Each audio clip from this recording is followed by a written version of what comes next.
मनपाच्या आरोग्य विभागाकडून 29/7/2024 रोजी वैद्यकीय अधिकारी कंत्राटी पद्धतीने घेण्याची जाहिरात निघाली होती। त्या संदर्भात 5/6/7 रोजी ऑगस्ट महिन्यामध्ये इंटरव्ह्यू घेण्याचे ठरले होते। मुलाखतीद्वारे हे अधिकारी घेण्याचे ठरले होते, परंतु सदर मुलाखतीला ठराविक जवळच्याच लोकांना बोलवून बाकीच्या अन्य लोकांना त्या संदर्भात कोणताही संपर्क न करता ठराविक लोकांच्याच मुलाखती घेण्याचे ठरवलं।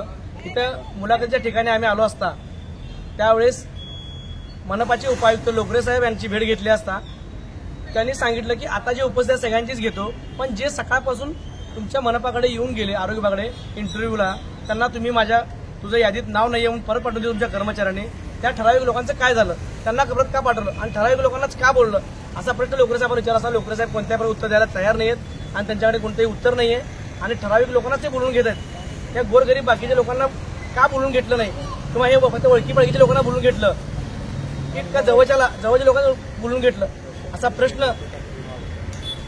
इथे उपस्थित होता। ही भरती प्रक्रिया खरंच पारदर्शक झाली का हे ह्या माध्यमातून हा प्रश्न मला प्रशासनाला विचारायचा वाटतंय। प्रशासन यावर कुठे दाद घेण्याची तयारी दाखवत नाहीये। प्रशासन हे गेंड्याच्या गतीने प्रशासन तयार झालेलं आहे।